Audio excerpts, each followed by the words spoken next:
Heading করো গড় relaxation সময়ের সঙ্গে পরিবাহিত সম্পর্ক। আগের দিনে যে টপিকটা লাস্ট ছিল, গড় রিল্যাক্সেশন সময়, রিল্যাক্সেশন সময় ও পরিবাহিত সম্পর্ক।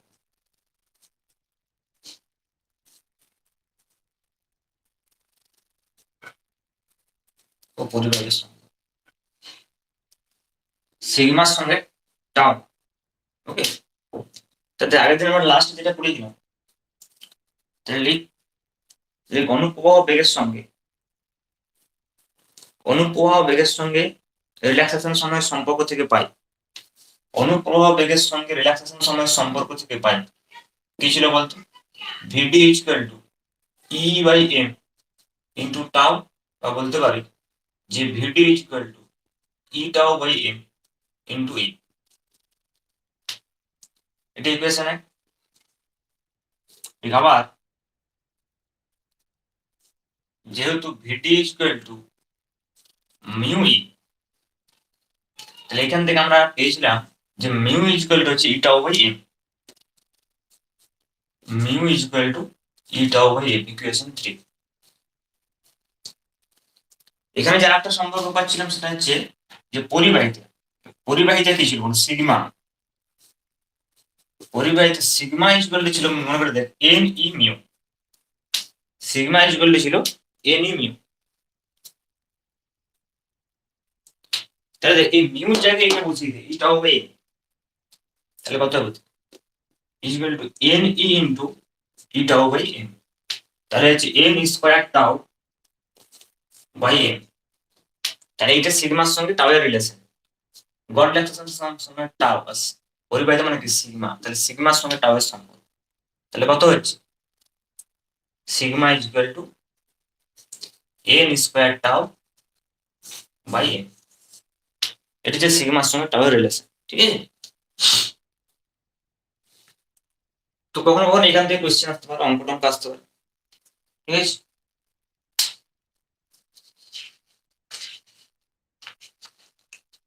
নেক্সট আমরা যেটা করবো সেটা যে কোয়ালিটেটিভ ডিসকাশনটা আগের দিনে পড়েছিলাম, কিন্তু কোয়ান্টিটেটিভ ডিসকাশনটা পড়ি, ঠিক আছে?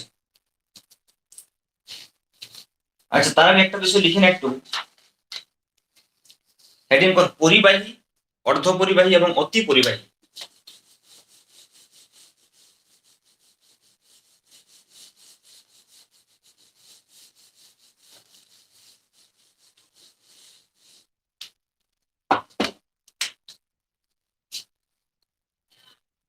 পরিবাহী, অর্ধ পরিবাহী এবং অতি পরিবাহী,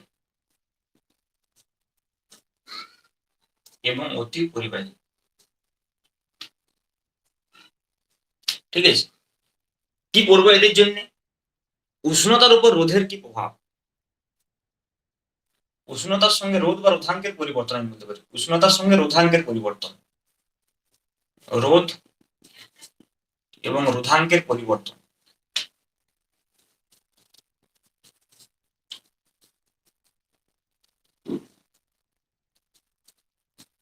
উষ্ণতার সঙ্গে রোধ এবং রোধাঙ্কের পরিবর্তন।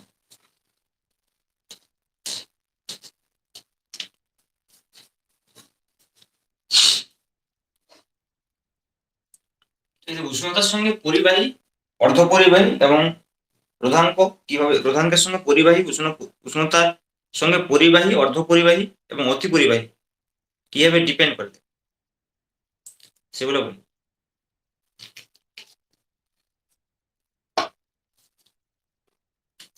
তাহলে পরিবাহীর ক্ষেত্রে আমরা কি বলেছিলাম? পরিবাহীর ক্ষেত্রে তাহলে এক নম্বরে পরিবাহীর ক্ষেত্রে আমি অলরেডি আগেই বলেছি যে যদি আমাদের রোধাঙ্ক বৃদ্ধি পায়, যদি উষ্ণতা বৃদ্ধি পায় তাহলে কি হলো? রোধাঙ্ক বৃদ্ধি পাবে। তাহলে উষ্ণতা বৃদ্ধি পেলে আমরা দেখেছি আগে রোধাঙ্ক বৃদ্ধি পায়। তাহলে আমি যদি রো ভার্সেস টি লেখচিত্র কিরকম দেখতে হবে, তাহলে এ বরাবর রো আর এ বরাবর টি, তাহলে ফর টি যদি 0 হয় তবু কিছু না কিছু একটা রোধাঙ্ক থাকবেই, তারপরে টাইম যদি আমরা বাড়াবো সেটা এরকম ভাবে বৃদ্ধি পাবে। ঠিক আছে, এরকম ভাবে বৃদ্ধি পাবে।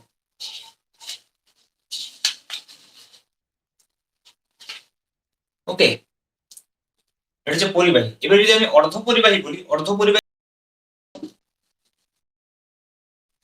যে অর্ধ পরিবাহীর ক্ষেত্রে বলেছিলাম অর্ধ পরিবাহী, অর্ধ পরিবাহীর ক্ষেত্রে কি বলেছি, যে উষ্ণতা বৃদ্ধি পায় তাহলে রোধাঙ্ক কি হবে, হ্রাস পাবে, রোধাঙ্ক হ্রাস পায়, রোধাঙ্ক হ্রাস পায়। তার মানে ঠিক আছে, এটা যে অর্ধ পরিবাহীর ক্ষেত্রে। আর যদি অতি পরিবাহী হয়, অতি পরিবাহীটা একটু আলাদা, এটা এক্সেপশনাল কেস, সুপার কন্ডাক্টর বলা হয় অতি পরিবাহী। এটা ইংরেজি সেমি কন্ডাক্টর, কন্ডাক্টর এটা হচ্ছে সেমি কন্ডাক্টর। ঠিক আছে, আর আমরা যেটা বলতে চাইছি সেটা হচ্ছে অতি পরিবাহী।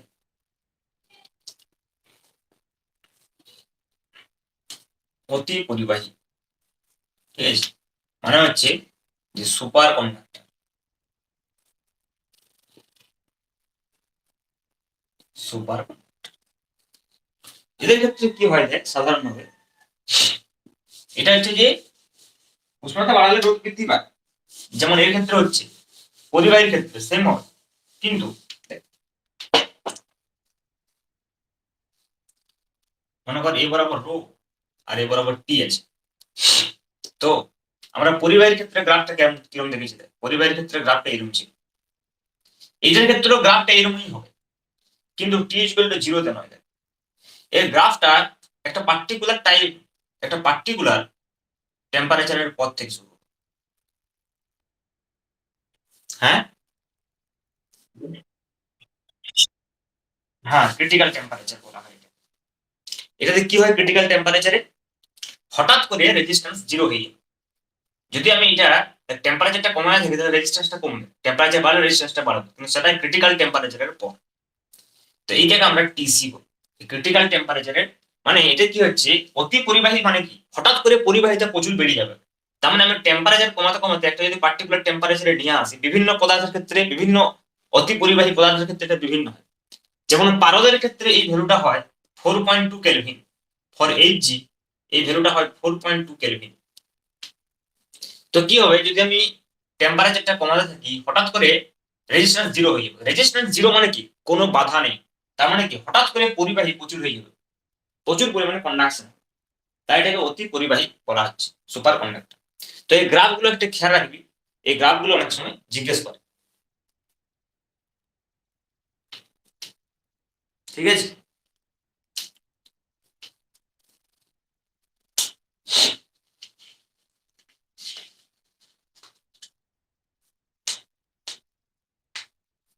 এবারে নেক্সট লিখ রোধের উষ্ণতা গুণাঙ্ক।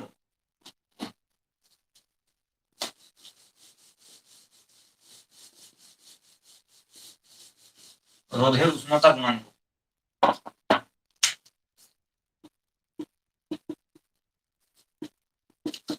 রোধের উষ্ণতা গুণাঙ্ক।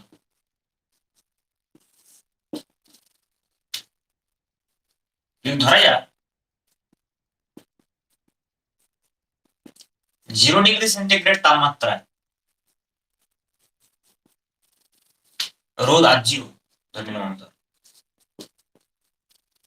তোরা যেমন গুণাঙ্ক পড়েছিলিস, দৈর্ঘ্য প্রসারণ গুণাঙ্ক পড়েছিলিস, ক্ষেত্র প্রসারণ গুণাঙ্ক পড়েছিলিস, সিমিলার কনসেপ্ট, যেটা দৈর্ঘ্যের জন্য ছিল এখানে সেটা রেজিস্ট্যান্সের জন্য হবে, আর কিছুই। তাপমাত্রা বাড়লে কি রেজিস্ট্যান্স বাড়ছে, তেমনি তাপমাত্রা বাড়লে আমরা কি দেখেছি, দৈর্ঘ্য বৃদ্ধি পায়, ক্ষেত্রফল বৃদ্ধি পায়, same same concept.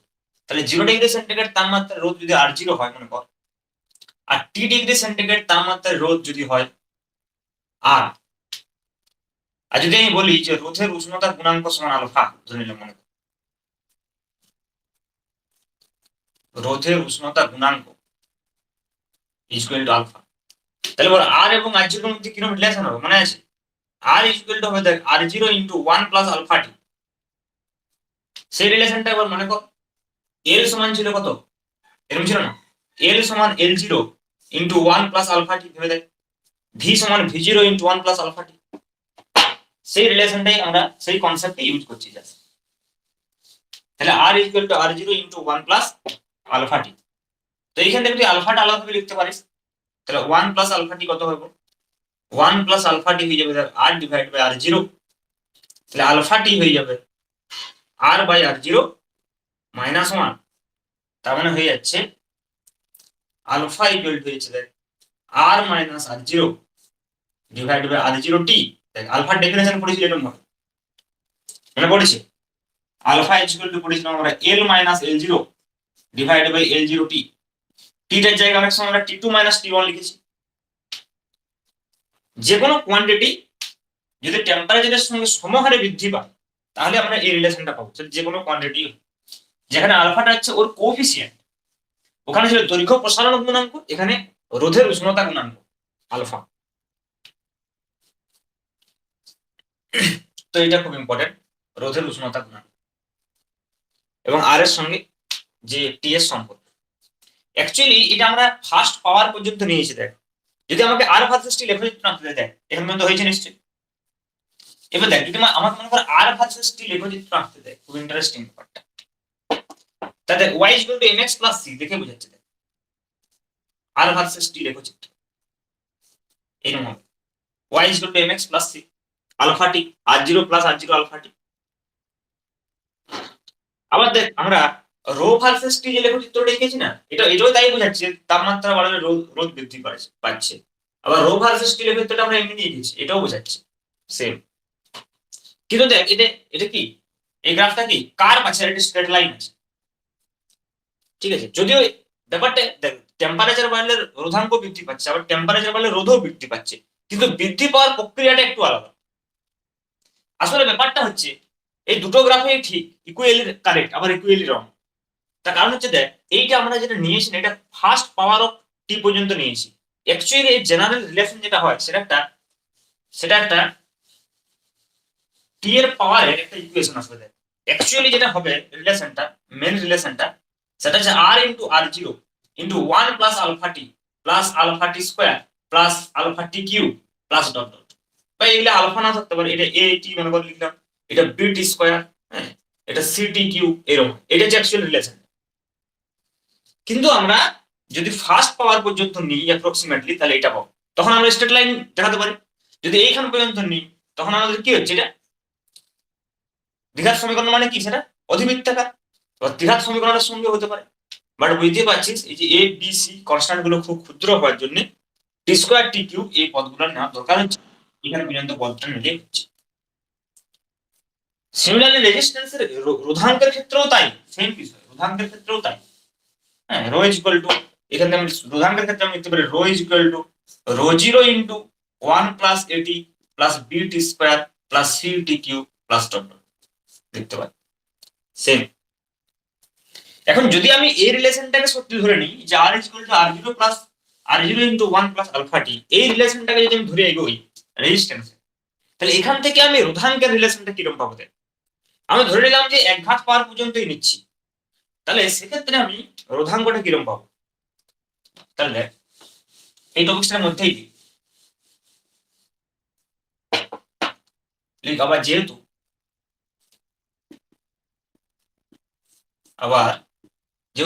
R is equal two কত ছিল বলুন তো, রো এল বাই এ। তো এখান থেকে মনে করেন আমি রো নির্ণয় করতে চাই, সেটা রো কত হবে, আর এ by A, R A by এ।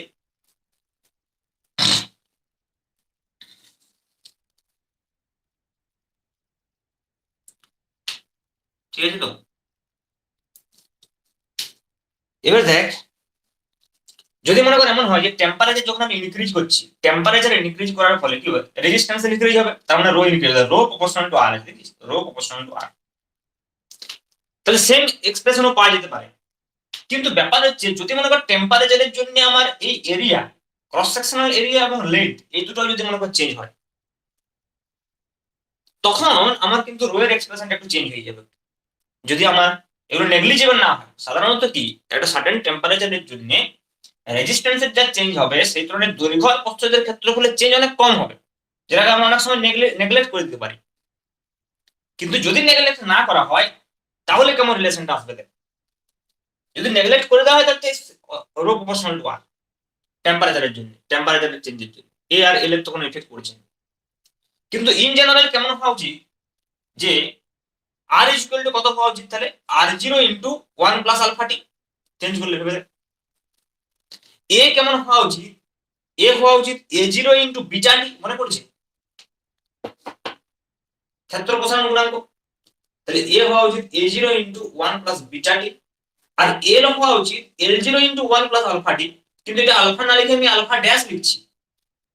কেন আলফা ড্যাশ লিখছি না, দেখ আলফা যদি আমি লিখি, আলফা তো আমরা রোধের উষ্ণতা গুণাঙ্ক অলরেডি ইউজ করে ফেলেছি, তাহলে আলফা ড্যাশ আমরা দৈর্ঘ্য প্রসারণ গুণাঙ্কের জন্য ইউজ করছি।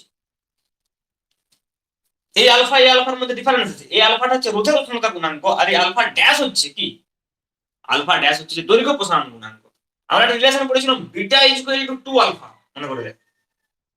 কিন্তু এখানে সেটা 2 আলফা না হয় আলফা ড্যাশ লিখবো, কারণ এখানে দৈর্ঘ্য প্রসারণ গুণাঙ্কটা আলফা ড্যাশ লিখেছি, আর আলফাটা হচ্ছে রোধের উষ্ণতা গুণাঙ্ক, এই দুটো কিন্তু গুলানো চলবে না। ঠিক আছে, তাহলে দেখ এবার যদি এটাকে আমরা রিঅ্যারেঞ্জ করি কেমন হবে ইকুয়েশনটা, এটা হচ্ছে রো, তাহলে দেখো রো ইজ ইকুয়াল টু হয়ে যাবে R zero A zero by L zero into one plus alpha T into beta সমান 2 আলফা ড্যাশ লিখতে পারি, তাহলে 1 plus 2 alpha dash T divided by 1 plus alpha dash T. তাহলে in terms of দৈর্ঘ্য প্রসারণ গুণাঙ্ক এবং রোধের উষ্ণতা গুণাঙ্ক দুটোকে আমি একসঙ্গে পেতে পারি।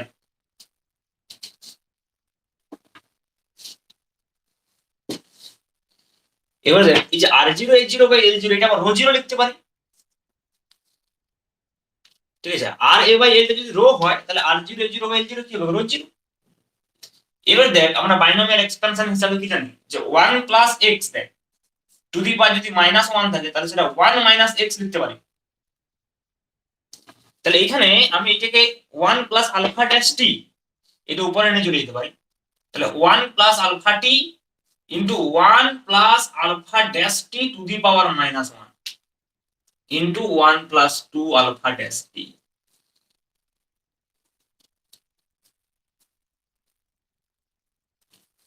Into 1 plus 2 alpha dash T. এবার এটা যদি আমি রিঅ্যারেঞ্জ করি ইকুয়েশনটাকে, দেখ আশা করি এখানে পর্যন্ত হয়েছে। তাহলে এটাকে আমি লিখতে পারি যে is equal to rho zero into 1 plus alpha T into 1 minus alpha dash t, 1 plus x to the power minus 1, 1 minus x, higher terms গুলো নেগলেক্টেড, তাহলে 1 প্লাস 2 আলফা ড্যাশ টি। ঠিক আছে, এইখান থেকে যদি আবার তুই টি স্কয়ার একটু গুণ করলে টি স্কয়ার টার্ম পাওয়া যাবে, সেই টি স্কয়ার টার্মটাকে যদি আমি নেগলেক্টেড করে দিই তাহলে যে ফাইনাল এক্সপ্রেশনটা পাবো সেটা আসবে, করে দেখতে পারিস তোরা, সেটা আসবে হ্যাঁ তাহলে এটা 1 প্লাস আলফা টি into 1 minus alpha dash T, এই দুটোতে গুণ কর, তার সঙ্গে এটি টোটাল গুণ করার পরে যে এক্সপ্রেশনটা পাবে আমি বলে দিচ্ছি, দেখ rho zero into 1 plus alpha dash into T, এই এক্সপ্রেশনটা পাওয়া যাবে। যেখানে আমি কি করেছি অল টি স্কয়ার টার্ম গুলোকে নেগলেক্টেড করে দিয়েছি, টি স্কয়ার টার্ম, অল টি স্কয়ার টার্ম, এটা পুরো যদি গুণ করি অনেকগুলো টি স্কয়ার টার্ম পাবি, টি কিউ টার্ম পাবি, সেগুলো সব neglected, all T square terms and t cube terms are neglected, all t square terms and t cube terms are neglected, তাহলে তুই ফাইনাল এক্সপ্রেশন এইটা পাবি যে rho is equal to rho zero into 1 plus alpha. আমরা আগে কি পাচ্ছিলাম, আগে পাচ্ছিলাম rho is equal to rho zero into 1 plus simple alpha t পর্যন্ত পাচ্ছিলাম, এখন আমি বলছি alpha plus alpha dash t, একটা এক্সট্রা টার্ম আসছে আলফা ড্যাশ টি দৈর্ঘ্য প্রসারণ গুণাঙ্ক। যদি এটাকে আমি নেগলেক্ট করি, দৈর্ঘ্য প্রসারণটা যদি নেগলেক্ট করে টাইমের সঙ্গে, তাহলে simple rho is equal to rho zero into 1 plus alpha t পাবো, এটাই ব্যাপার। এটা রেজিস্ট্যান্সের সঙ্গে যে টেম্পারেচারের ডিপেন্ডেন্সি পরিবাহীর ক্ষেত্রে, সেটার একটা কোয়ান্টিটেটিভ ডিসকাশন। হ্যাঁ, যে in terms of equation relation আমি কিভাবে এটাকে লিখতে পারবো।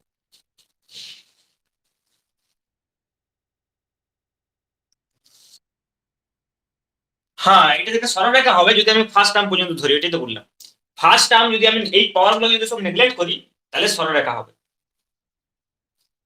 মানে মেন কথা হচ্ছে দেখ, রেজিস্ট্যান্সের সঙ্গে বা রোধাঙ্কের সঙ্গে দুটোর ক্ষেত্রেই আমি এই গ্রাফও আঁকতে পারি, আবার দুটোর ক্ষেত্রেই আমি এই গ্রাফও আঁকতে পারি। দুটোই দুটোই ঠিক, শুধুমাত্র এইটা মোট জেনারেল,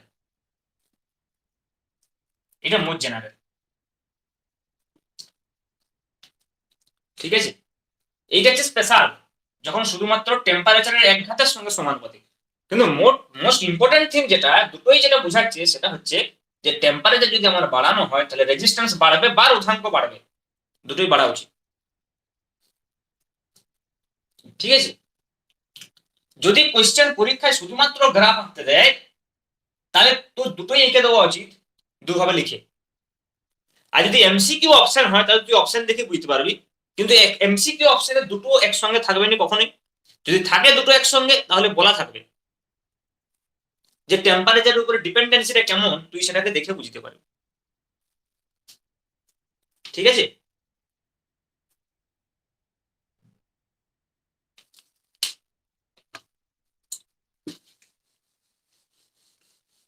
তাহলে এই পার্টটা আমাদের শেষ হলো। রেজিস্ট্যান্সের শ্রেণী এবং সমান্তরাল সমবায়।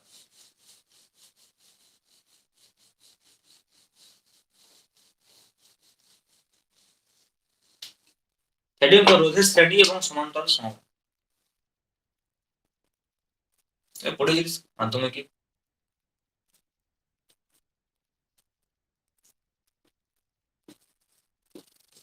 রোধের শ্রেণী সমবায়।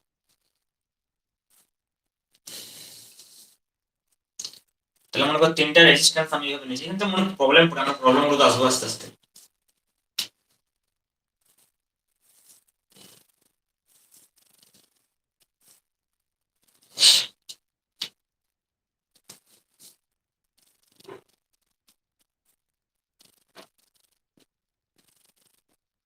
যেমন ভোল্টেজ ভি, তাহলে কারেন্ট যা চাই সবার মধ্যে কি সেম কারেন্ট যাবে, সিরিজে আছে। সিরিজে থাকলে কি হয়, সবার মধ্যে সেম। বুঝতে পারছিস, কারেন্ট ভাগ হওয়ার কোনো অপশন নেই, কিন্তু পোটেনশিয়াল ডিফারেন্স আলাদা আলাদা হবে। পোটেনশিয়াল ড্রপ আলাদা হবে ভি1, এখানে পোটেনশিয়াল ড্রপ আলাদা হবে ভি2, এখানে পোটেনশিয়াল ড্রপ আলাদা হবে ভি3। তাহলে নেট পোটেনশিয়াল ড্রপ যদি আমি বলি, তাহলে ভি ইকুয়াল টু কত হবে, ভি1 প্লাস ভি2 প্লাস ভি3। তাহলে এদের তুল্য রোধ, ইকুইভ্যালেন্ট রেজিস্ট্যান্স যদি আমি আর বলি, তাহলে ভি এর জায়গায় কত লিখবো, আই আর। ভি1 এর জায়গায় লিখবো I R one plus I R two plus I R three.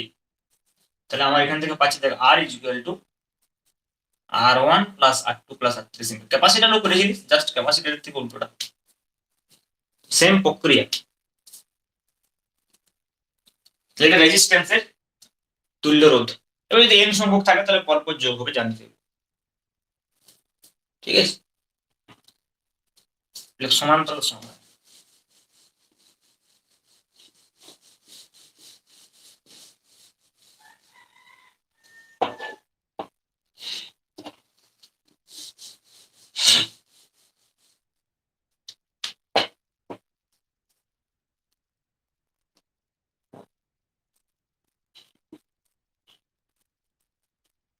Next লিখ সমান্তরাল সমবায়।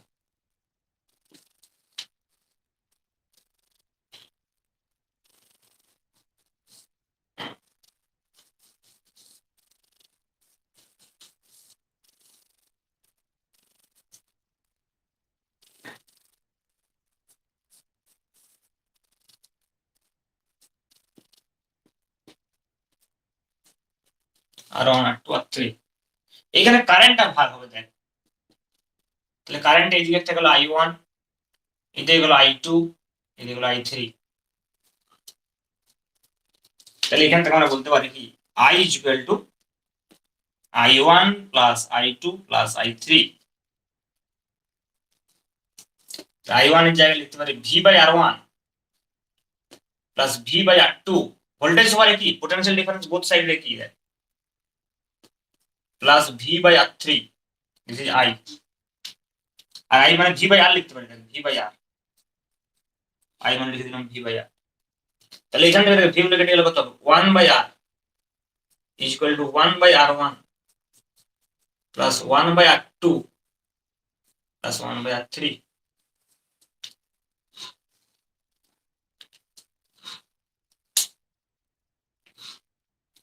এটা সমান্তরাল সমবায়।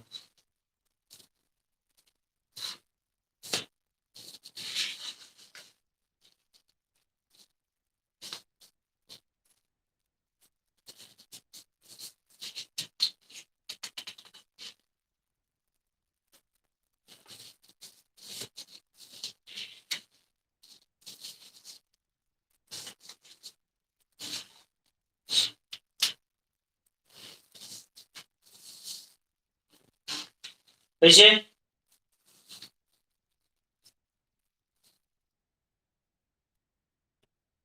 আচ্ছা নেক্সট দেখ, আমরা কয়েকটা প্রবলেম করি শ্রেণী সমবায় আর সমান্তরাল সমবায়ের ক্ষেত্রে। ক্যাপাসিটরের সময় কিছু প্রবলেম করেছিলাম কি, সেম মেথডে হবে, দুটোই একসঙ্গে করা যাবে। ক্যাপাসিটরের শ্রেণী সমবায় সমান্তরাল সমবায় হোক বা রেজিস্ট্যান্সের শ্রেণী সমবায় সমান্তরাল সমবায় হোক, পদ্ধতি একই দেয়। আমি কতগুলো প্রসেস বলবো, মনে হয় বলিনি সেখানে।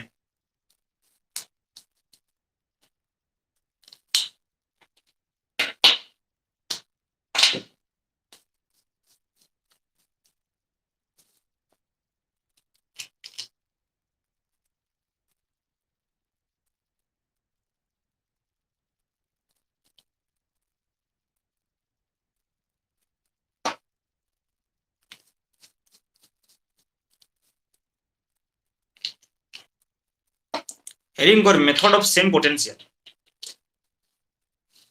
দেখ আমরা রুলস ফর ফাইন্ডিং, হেডিং কর rules for finding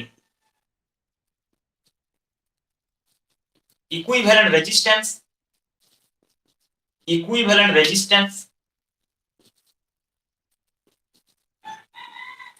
and capacitance. Rules for finding equivalent resistance and capacitance. Equivalent resistance and capacitance. ঠিক আছে? তো ফর্মুলাগুলো মনে আছে নিশ্চয়ই। দেখ ক্যাপাসিটি, এটা পাশাপাশি আমি লিখে, এখানে লিখে রাখ পাশাপাশি, যে রেজিস্ট্যান্সের সিরিজ কম্বিনেশন মানে কি, R1 প্লাস R2, দুটোর ক্ষেত্রে করলে বাকিগুলোর ক্ষেত্রে বুঝতে পারছি। আর প্যারালাল কম্বিনেশন কি, 1 by RP is equal to 1 by R1 plus 1 by R2। এটাকে সিম্পলি আমরা এইভাবে মনে রাখতে পারি যে RP is equal to R1 R2 divide by R1 plus R2। শুধু এই দুটো ফর্মুলাতে আলাদা হবে, কিন্তু তারা সিরিজে আছে নাকি তারা প্যারালালে আছে সেটা দেখার যে পদ্ধতিটা সেটা কি।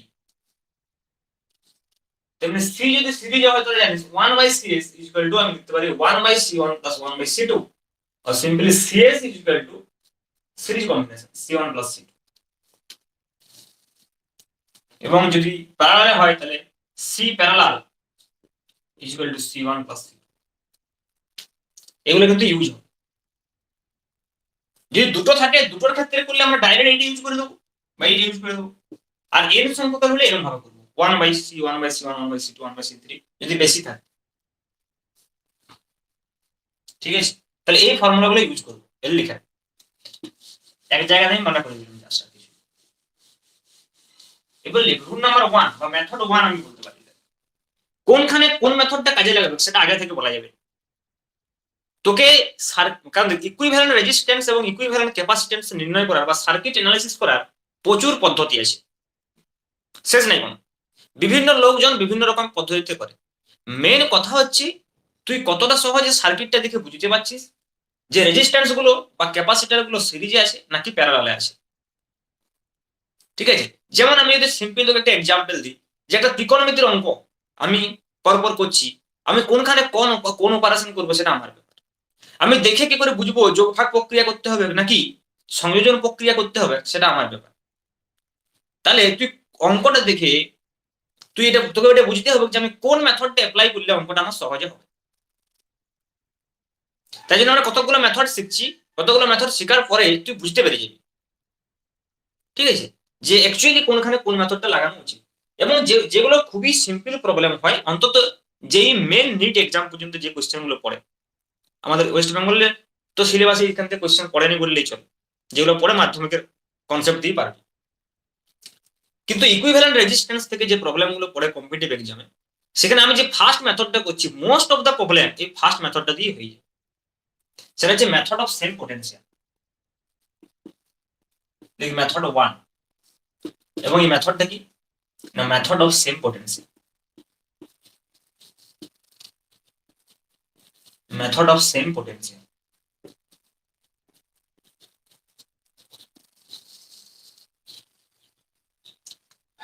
ঠিক আছে, মেথড অফ সেম পোটেনশিয়ালে কি করা হয়, একদম সিম্পল বিষয়। আমরা সার্কিট অ্যানালিসিস করতে গিয়ে দেখেছি যে প্রত্যেকটা ইকুইপমেন্টের, সেটা ক্যাপাসিটারও হতে পারে, রেজিস্ট্যান্সও হতে পারে, সি অর এ, আর যাই হোক না কেন, সি হতে পারে অথবা আর হতে পারে, যদি এদের প্রত্যেকের দুই প্রান্তের পোটেনশিয়াল ডিফারেন্স যদি একই হয়, সেম পোটেনশিয়াল যদি হয়, তাহলে তারা কিসে থাকছে সবসময়, প্যারালালে থাকছে। দেখলি প্যারালালে যে এরকম পরপর কি দেয়, পরপর মনে করো রেজিস্ট্যান্স আছে কতগুলো, পরপর রেজিস্ট্যান্স আছে দুই ভেবে, তাহলে এদের যদি দুই প্রান্তের পোটেনশিয়াল ডিফারেন্স যদি সেম হয়, তার মানে কি এরা অবশ্যই প্যারালালে থাকবে। কিন্তু সিরিজে থাকলে কি হবে, দেখো আমি সিরিজ প্যারালাল করার সময় লিখেছি যে এটা V1 লিখছিলাম, এটা V2 লিখছিলাম, এটা V3 লিখছিলাম, মানে আলাদা পোটেনশিয়াল আলাদা। ক্যাপাসিটরের ক্ষেত্রেও সেম, ফর্মুলাটা শুধু আলাদা ইকুইভ্যালেন্ট নির্ণয় করে। কিন্তু ব্যাপারটা কি, ক্যাপাসিটরের ক্ষেত্রেও তাই, যে V1 V2 V3 যদি আলাদা হয়, তাহলে কি হবে, V1 V2 V3 যদি আলাদা হয়, তাহলে তারা সিরিজে, আর একই হলে প্যারালাল, বাস। তাহলে আমাদেরকে প্রথমে যেটা করতে হবে, পোটেনশিয়ালটা দেখতে হবে। হুম, হ্যাঁ, সব সব সব বলবো। তোকে পোটেনশিয়ালটা দেখতে হবে যে কোনটার একই আর কোনটার আলাদা। দেখ আমি একটা এক্সাম্পল নিলে বুঝতে পারবি। তাহলে সেম পোটেনশিয়াল ডিফারেন্স যদি হয়, তার মানে তুই কি বুঝবি এরা কিসে আছে, প্যারালাল। আর যদি ডিফারেন্ট পোটেনশিয়াল ডিফারেন্স হয়, তাহলে কি বুঝবি, সিরিজে আছে, বাস।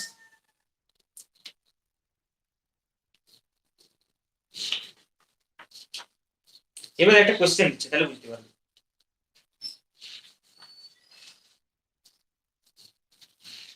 তারপর ত্রিভুজ চতুর্ভুজ সব হবে।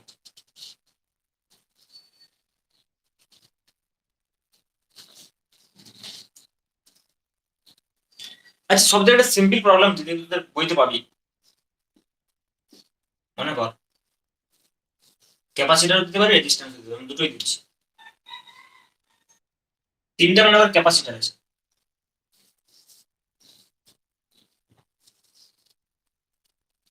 এটা এ, এটা বি পয়েন্ট, এটা সব সি। তোকে এ আর বিন্দু বি বিন্দু তুল্য ক্যাপাসিট্যান্স বা তুল্য ধারকত্ব নির্ণয় করতে বলতে পারে, অথবা তিনটা রেজিস্ট্যান্স এরকম আছে সেম।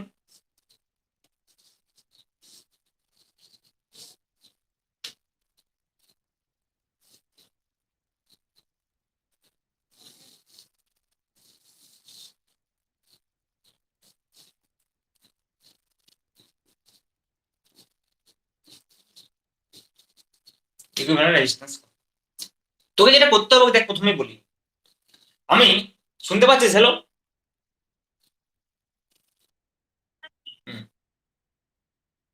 দেখ তোকে প্রথমে যেটা করতে হবে, সেটা হচ্ছে আমি তো পোটেনশিয়াল এগুলো কত জানিনি, আমাকে যে কোনো একটা পোটেনশিয়াল ধরে নিতে হবে। মনে কর আমি এই প্রান্ত থেকে স্টার্ট করলাম, এই প্রান্ত, দেখ এইখানে মনে কর পোটেনশিয়ালটা আমি ধরে নিলাম V1, পোটেনশিয়ালটা আমি ধরে নিলাম কত, V1। এখন এই V1 পোটেনশিয়ালটা কে কে পাবে, যারা এর সঙ্গে ডাইরেক্টলি যুক্ত আছে, যারা এর সঙ্গে ডাইরেক্টলি যুক্ত আছে তারাই পাবে পোটেনশিয়ালটা।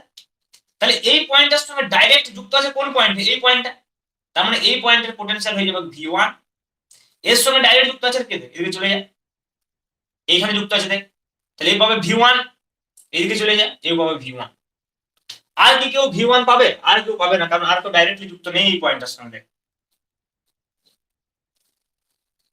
তাহলে আমি দেখতে পাচ্ছি এই তিনটা পয়েন্টের পোটেনশিয়াল V1 হয়েছে, কিন্তু আমার জানার দরকার কি, পোটেনশিয়াল ডিফারেন্স।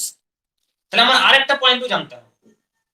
তাহলে আমি ধরে নিলাম এই পয়েন্টটার পোটেনশিয়াল মানে ক্যাপাসিটরের এই প্লেটটার পোটেনশিয়াল ধরে নিলাম V2। তাহলে V2 কে পাবে?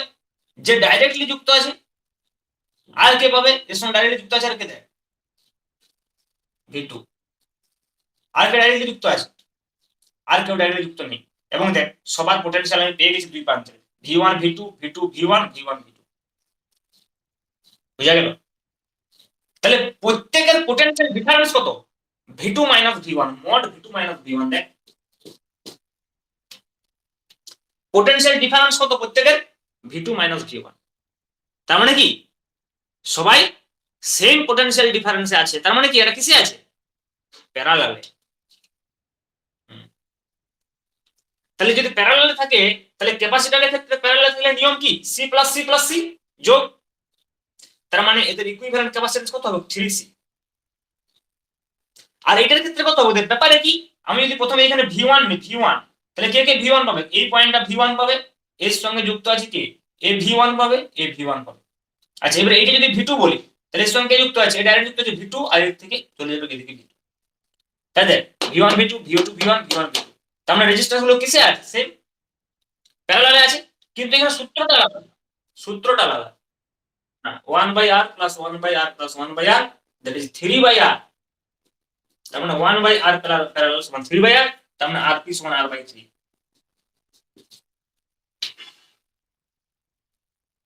বুঝা যাচ্ছে ব্যাপারটা কিভাবে করতে হবে অ্যাপ্লাই? রাহুল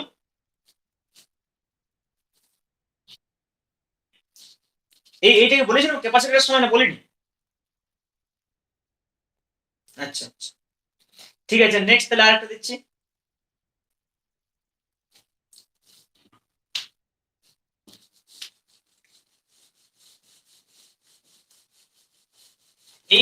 এই প্রসেসটা সেম, সব প্রসেসগুলো সেম, দেখার প্রসেসটা সেম, কিন্তু তোকে শুধু এটা করতে হবে সেটা হচ্ছে যে অ্যাপ্লিকেশন।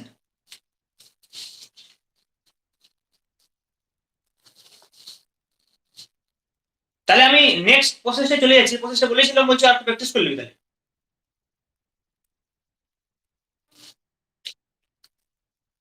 তাহলে নেক্সট মেথড অফ সিমেট্রি।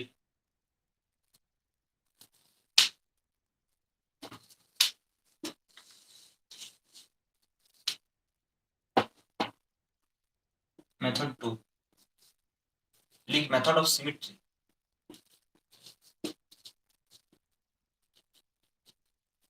প্রতিসমতা থেকে কিভাবে বুঝবি?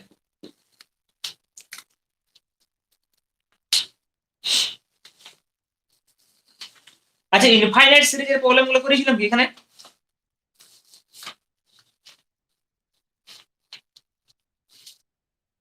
ক্যাপাসিটর কোনো সময় করাইনি ইনফাইনাইট সিরিজ?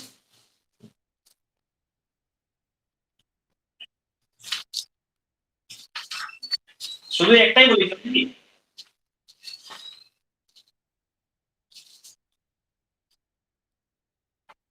আচ্ছা আচ্ছা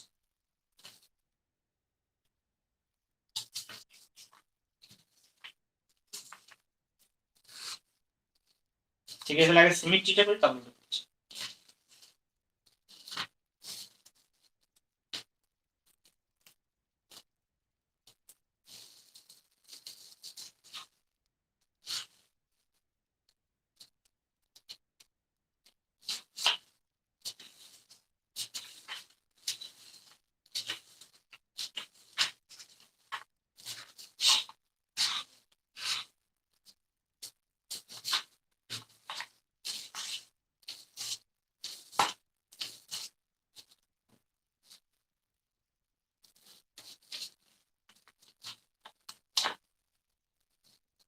আমার একটা কোশ্চেন দে, হ্যাঁ কোশ্চেনের ফর্মে করলে বুঝতে পারি।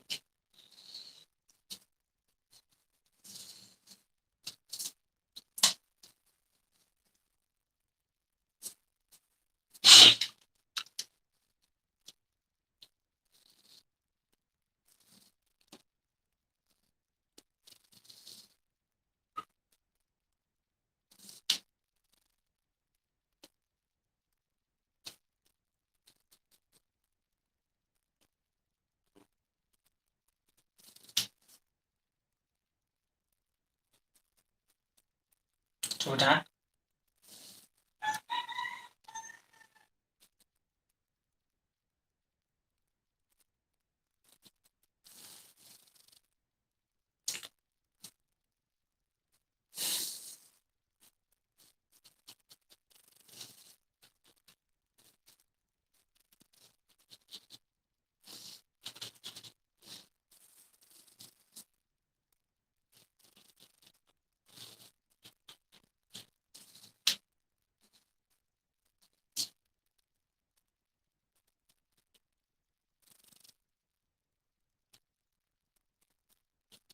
সবগুলো দুটো করে রেজিস্ট্যান্স আছে।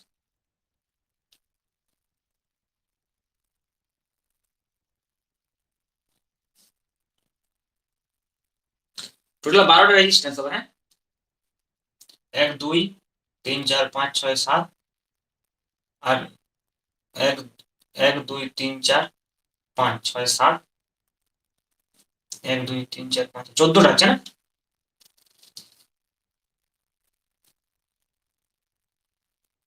হুম,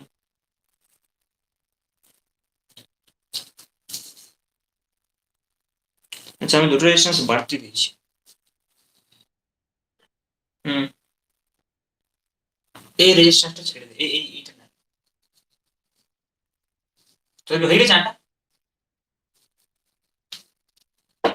ওটা থাকলেও অসুবিধা ছিল না, তুই ছেড়ে দিলাম। আমি বলছি দেখ, এবার তোকে নির্ণয় করতে দিয়েছি এটা circle, this is a point,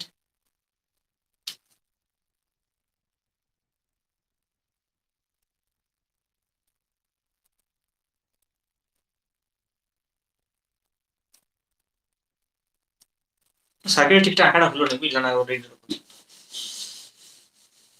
আমি আগে আঁকি, তারপর আঁকতাম।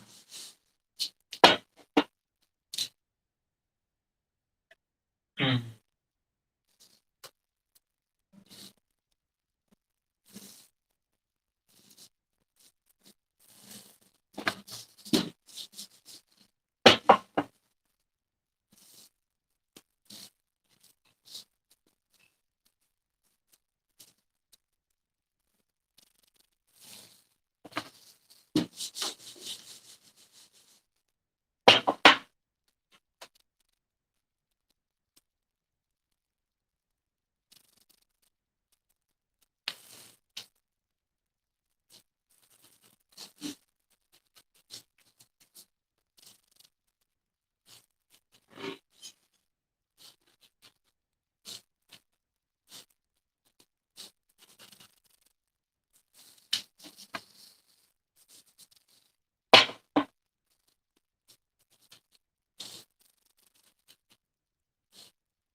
হুম,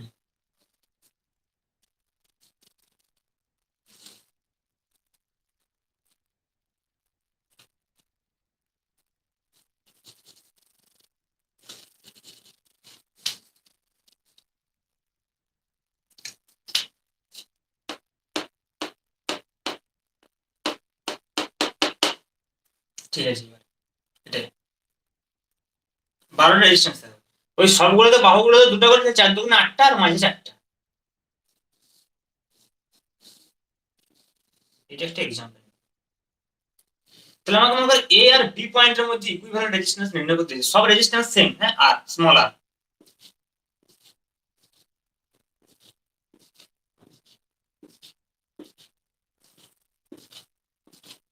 সব সেম।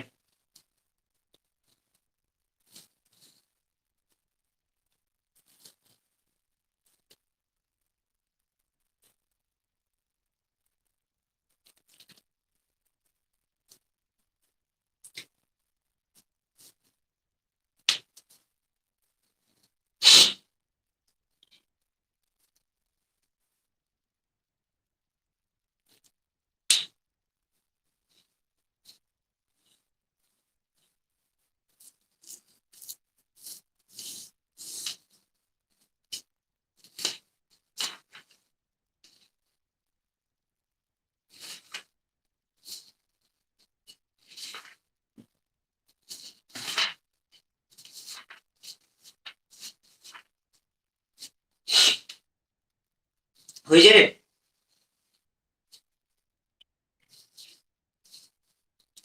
এবারে কি করতে হবে, তবে সার্কিটটাকে সিমেট্রি খুঁজে বের করতে হবে।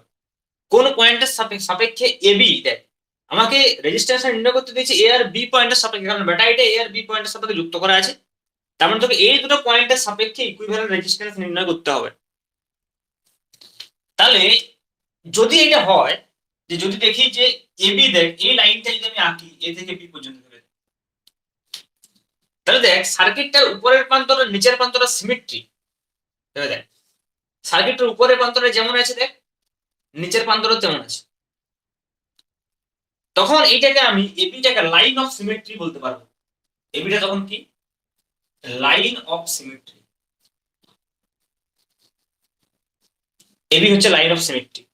যদি এরকম সার্কিট খুঁজে পাস, যে সার্কিটটাই দেখা যাচ্ছে যে একটা লাইন অফ সিমেট্রি আছে, যেটা সার্কিটটাকে দুভাগে ভাগ করছে, তখন কি করতে হবে, তোকে সেই পয়েন্টটা সেই লাইনটার উপরে পারপেন্ডিকুলার ড্র করতে হবে। এইটা মনে কর এবি লাইন অফ সিমেট্রি, তাহলে এর উপরে আমি পারপেন্ডিকুলার ড্র করব, এবং সুবিধা হচ্ছে এই পারপেন্ডিকুলার গুলোর উপরে প্রত্যেকটা পয়েন্ট সেম পটেনশিয়াল হবে। এই পারপেন্ডিকুলারের উপরে প্রত্যেকটা পয়েন্ট সেম পটেনশিয়াল হবে।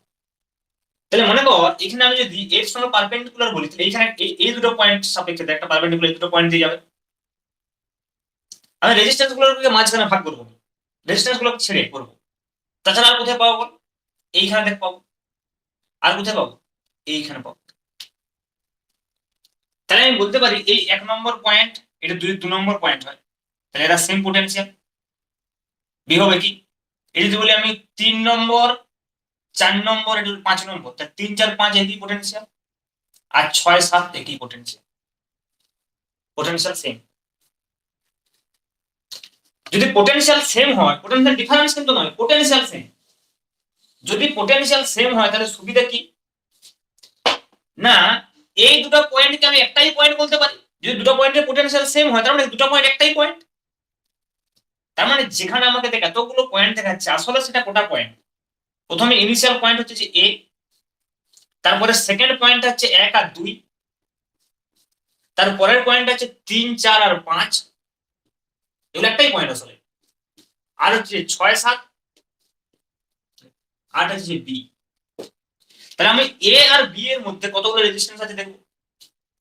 তাহলে বল এ থেকে 1,2 পর্যন্ত কতগুলো রেজিস্ট্যান্স, এ থেকে 1,2 একটা আছে আর একটা আছে আর। এই দুটো কিসে আছে দেখি বুঝাচ্ছি, প্যারালাল। একটা এ থেকে 1 এ আছে, একটা এ থেকে 2 এ আছে। তাহলে এ থেকে 1 এ মানে কিরকম, এরকম যাবে। আর এ থেকে 2 এ আবার আছে একটা। সিমিলারলি দেখ এবারে 1 2 থেকে কত আছে, 3 4 5, তার মাঝে কত রেজিস্ট্যান্স, 1 2 3 4টা রেজিস্ট্যান্স আছে। তাহলে 1 থেকে যে 3 এ যাচ্ছে, 1 থেকে একটা 4 এ যাচ্ছে, আর 1 থেকে বলছি 1 আর 2 থেকে দেখ, 1 থেকে তো না, 1 আর 2 একটাই পয়েন্ট, এই দুটো পয়েন্ট একটাই। তাহলে 1 বা 2 থেকে যেখান থেকে 3 4 বা 5 এ থাক, তারা এইটুকু জায়গার মধ্যে থাকে। তাহলে 1 থেকে যদি 3 এ যায়, তাহলে সেটাকেও আমি এখানে লিখতে পারি। 1 থেকে যদি আমার 4 এ যায়, তাহলে সেটাকেও আমি এইখানে লিখতে পারি। আচ্ছা 2 থেকে যদি আমার 4 এ যায়, তাহলে সেটাকেও এখানে লিখতে পারি। আবার 2 থেকে যদি আমার 5 এ যায়, তাহলে সেটাকে আমি এখানে লিখতে পারি।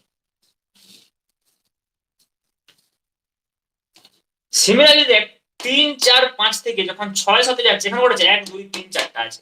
3 থেকে 6 এ, 4 থেকে 6 এ, ঠিক আছে, 4 থেকে 7 এ, 5 থেকে 7 এ, সব এখানের মধ্যেই থাকে। তাহলে একটা, দুটা, তিনটা আর চারটা। এবারে 6 7 থেকে তুই যদি বি তে যাস, তাহলে কেমন হবে, দুটো আছে দেখ জাস্ট।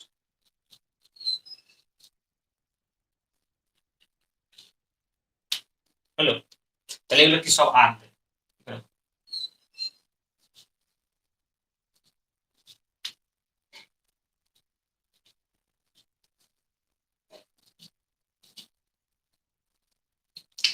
তাহলে বল এইখানটা কত, এইটা কত, সার্কিট রিড্র করে যদি এবারে এই আর এবং আর কত তৈরি করবে, আর বাই 2। এই চারটা আরে কত তৈরি করবে, আর বাই 4। এই চারটা আরে কত তৈরি করবে, আর বাই 4। আর এই দুটো আরে কত তৈরি করবে, আর বাই 2। বাস হয়ে গেল। এবারে তুই এ আর বি বিন্দু তুই খুব সুন্দর নির্ণয় করতে পারবি, জাস্ট যোগ করে দিলে হবে, কারণ এগুলো কিসে আছে সব সিরিজ। তাহলে ফাইনাল আমাকে যদি কেউ জিজ্ঞেস করে যে আর এ বি কত, তাহলে কত হবে r/2 plus r/4 plus r/4 plus r/2।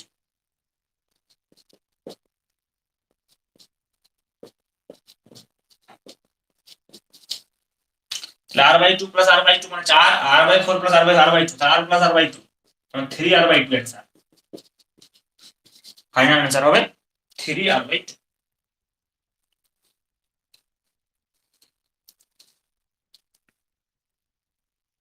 তাহলে বুঝতে পারছিস যে এই অঙ্কটার ক্ষেত্রে আমি দেখতে পাচ্ছি যে পোটেনশিয়াল ডিফারেন্স দিয়ে যদি করি same method of same potential দিয়ে করা খুব মুশকিল, কিন্তু আমি যদি মেথড অফ সিমেট্রি দিয়ে করি খুব ইজি হয়ে যাবে।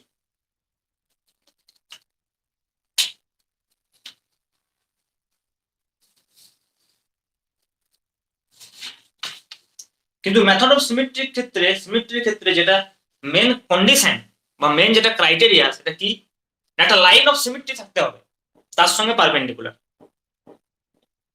কিন্তু তাছাড়াও আরেকটা প্রবলেম রয়েছে, মেথড অফ সিমেট্রির আরেকটা ভাগ রয়েছে যেটাতে যদি আমার লাইন অফ সিমেট্রি না থাকে, দেখ তখন কি হবে।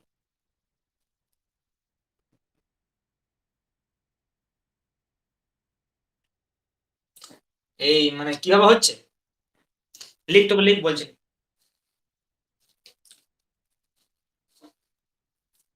লিখ যদি এ এবং বি বিন্দু ব্যাটারির সঙ্গে যুক্ত থাকে, যদি এ এবং বি বিন্দু ব্যাটারির সঙ্গে যুক্ত থাকে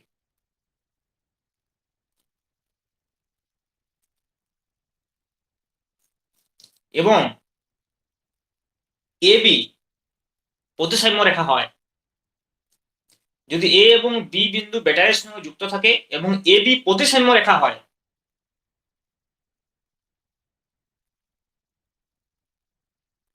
তাহলে এবি রেখার সঙ্গে লম্ব, তাহলে এবি রেখার সঙ্গে লম্ব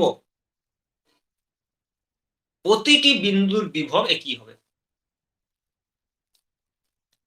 তাহলে এবি রেখার সঙ্গে লম্ব প্রতিটি বিন্দুর বিভব একই হবে। তাহলে এবি রেখার সঙ্গে লম্ব প্রতিটি বিন্দুর বিভব একই হবে। দেখ এবি রেখার সঙ্গে লম্ব, এই লম্বর উপরে প্রত্যেকটা বিন্দুর বিভব এক, এই বিন্দুর বিভব এক, এই বিন্দুর বিভব এক, এই বিন্দুর বিভব, তাহলে 1 আর 2 তো একই হবে। কিন্তু যদি এমন হয় মনে কর এবিটা মনে কর যদি লাইন অফ সিমেট্রি না হয়, কিন্তু এবির সঙ্গে মানে এবির যে পারপেন্ডিকুলার বাইসেক্টর মানে হচ্ছে লম্ব সমদ্বিখণ্ডক। মনে কর আমার এমন একটা সার্কিট আছে, যে সার্কিটটাই মনে কর এবিটা মনে কর আমার লাইন অফ সিমেট্রি নয়। এবির বিশেষত্ব কি না, ব্যাটারিটা এবির সঙ্গে যুক্ত থাকবে, খুব ইম্পর্টেন্ট। মানে তুল্য রোধটা আমাকে এবির সঙ্গে করতে বলেছে। অথচ আমি সার্কিটটা যদি দেখি এইটা যেমন বেস লাইন অফ সিমেট্রি হয়ে গেল, কিন্তু মনে করেন এটা লাইন অফ সিমেট্রি নয়, বাট এর সঙ্গে যদি একটা পারপেন্ডিকুলার বাইসেক্টর অঙ্কন করি, যদি দেখি যে সেইটার সাপেক্ষে সিমেট্রি, তখন কি করব। তাহলে এই method of symmetry next part এটা যদি মেথড অফ সিমেট্রির পার্ট এ বলুস তাহলে বি নম্বরে লিখ।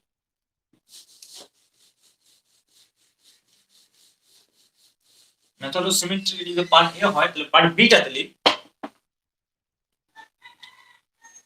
যদি এ বি প্রতিসাম্য রেখা না হয়, যদি এ বি প্রতিসাম্য রেখা না হয়, প্রতিসাম্য রেখা না হয় কিন্তু এ বি এর লম্ব সমদ্বিখণ্ডক,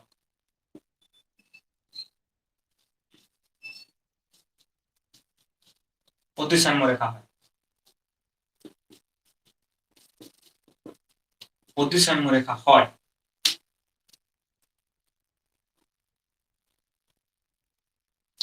তাহলে আমরা কি করতে পারি, ওই প্রতিসাম্য রেখাটাকে সার্কিট থেকে নেগলেক্ট করতে দিতে পারি।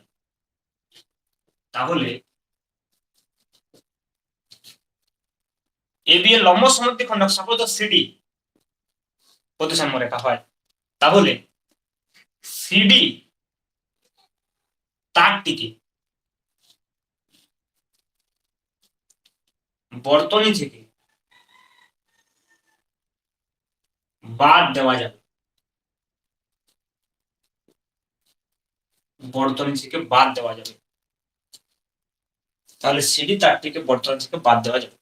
একটা এক্সাম্পল নিলে বুঝতে পারবে।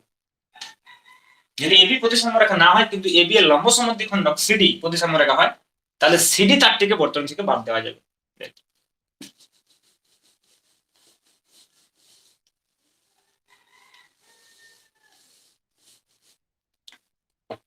মানে সার্কিটটা আগেরটাই, ঠিক আছে তো, আমি শুধু ইকুইভ্যালেন্ট পয়েন্টটাকে চেঞ্জ করে দিচ্ছি। দেখ সার্কিটটা আগে যেমন ছিল ওই সার্কিটটাই, সার্কিটটার কোনো চেঞ্জ নাই।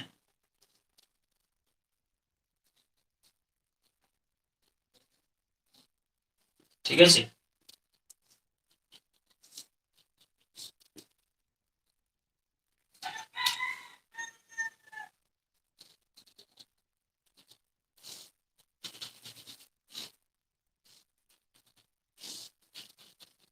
ঠিক আছে।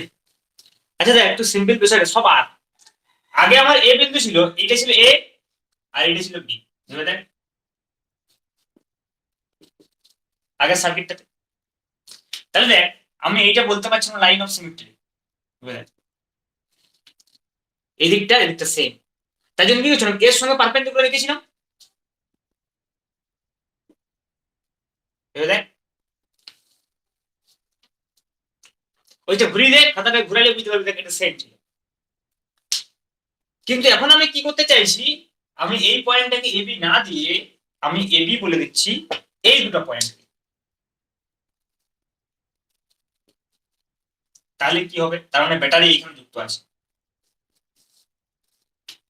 তাহলে এখন দেখ এবি লাইনের সঙ্গে এবি লাইনটা লাইন অফ সিমেট্রি নয় আর, কিন্তু লাইন অফ সিমেট্রি কে দেখ সিডি। এবার দেখ এর পারপেন্ডিকুলার বাইসেক্টর সিডির সাপেক্ষে দেখ এই দিকটা আর এই দিকটা সেম। তাহলে আমি কি করতে পারবো, এই সিডিটাকে এখান থেকে বাদ দিয়ে দিতে পারবো। তাহলে দেখে সার্কিটটা একদম সহজ হয়ে যাবে, ওইটার সঙ্গে কোনো সম্পর্ক নাই। এবার দেখ এইটা তুল্য নির্ণয় করা আর কোনো প্রবলেম হবে না। তোরা সার্কিটটা রেডি রাখো, এবার আমি এইটা তুল্য নির্ণয় করতে পারবো, আর কোনো সমস্যা নেই। এ আর বি বিন্দু মানে কি, এ আর বি বিন্দুটাকে ফিক্স রেখে উপর থেকে করে আসতে হবে। এইটা আবার রেডি নতুন সার্কিটটা।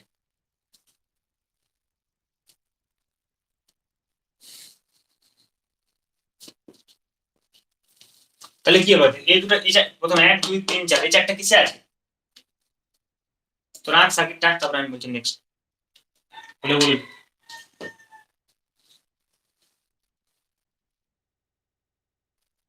তাহলে এখানে এটা তো পরপর যুক্ত আছে, দেখ 1 2 3 4 সিরিজে পরপর, এই চারটা পরপর যুক্ত আছে, এই চারটার সঙ্গে এই দুটো প্যারালালে আছে, তাই তো।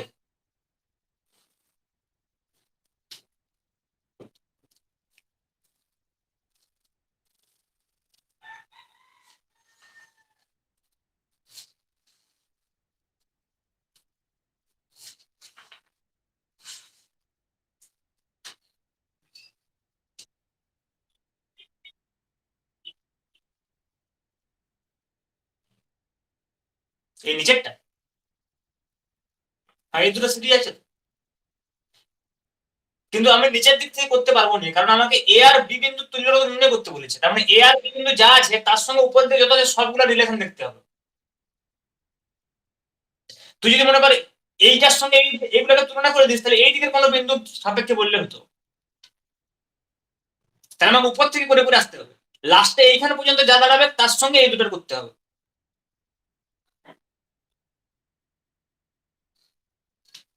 দেখ আমি মুছে মুছে করে দিচ্ছি, তোরা দেখ কিভাবে করছি, আমি একবার দেখে নে তাহলে পারবি। দেখ প্রথমত দেখ এই চারটা কি আছে 1 2 3 4, এটা তো প্যারালাল সিরিজ আছে, তাহলে কত 4 আর।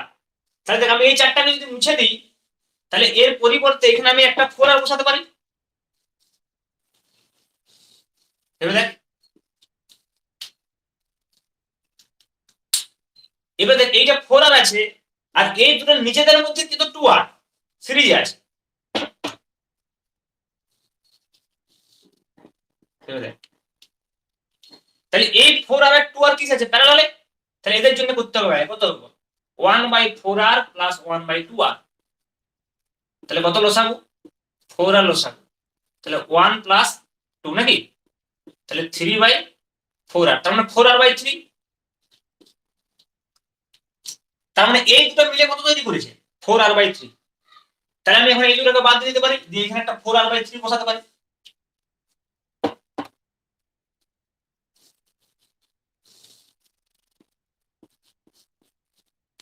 এবার দেখ এই 4r/3, এই আর 4r/3 এবং এই আর, এরা তিনজন কি সিরিজে আছে, তাহলে এদেরকে যোগ করে দিই। তাহলে 4r/3 প্লাস আর প্লাস আর, তার মানে 4r প্লাস 3r বাই 3, তা 3 3 6 4 10, 10r/3। তাহলে এদের তিনজনকে আমি বাদ দিয়ে 10r/3 করতে পারি, একটাই রেজিস্ট্যান্স।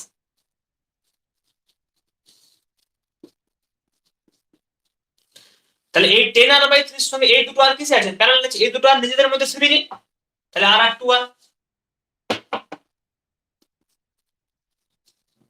2r।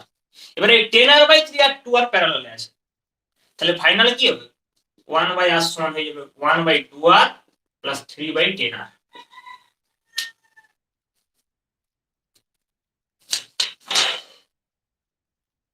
কত আসছে, 10r লসাগু, তাহলে 5 প্লাস 3, তার মানে 8/10r,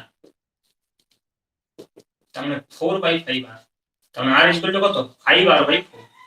এইটা হলো ফাইনাল অ্যান্সার। তুল্য রোধ নির্ণয় করার সময় সবসময় এটা খেয়াল রাখবি যে যে দুটো বিন্দু তুল্য রোধ আমাকে নির্ণয় করতে দিয়েছে, সেই দুটো বিন্দুর যেমন কোনো চেঞ্জ না হয়, ফিক্স থাকে, সেই দুটোকে ফিক্স রেখে করতে হবে। দেখতে হবে এই দুটো বিন্দুর সাপেক্ষে বাকি সার্কিটটার অবস্থা কি, এইটা ভুলা চলবে না কখনো, তুই যাই মেথড অ্যাপ্লাই কর, যে আমাকে কোন দুটো বিন্দুর সাপেক্ষে ইকুইভ্যালেন্ট রেজিস্ট্যান্স নির্ণয় করতে দিয়েছে, সেই দুটো বিন্দুর সাপেক্ষে বলছে মানে আসলে ব্যাটারিটা ওই দুটো বিন্দুর সাপেক্ষে লাগানো আছে।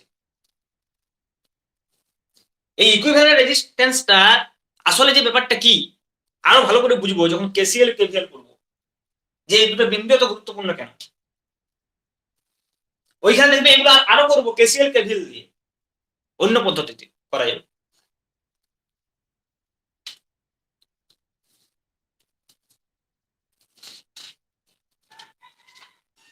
ঠিক আছে, আরো কয়েকটা মেথড বাকি আছে, পরের দিন করাবো। তারপরে নেক্সট কেসিএল কেভিএল, তারপর নেক্সট হচ্ছে ইয়েটা করতে হবে ব্যাটারিটা, তাহলে এটা শেষ হয়ে যাবে চ্যাপ্টারটা।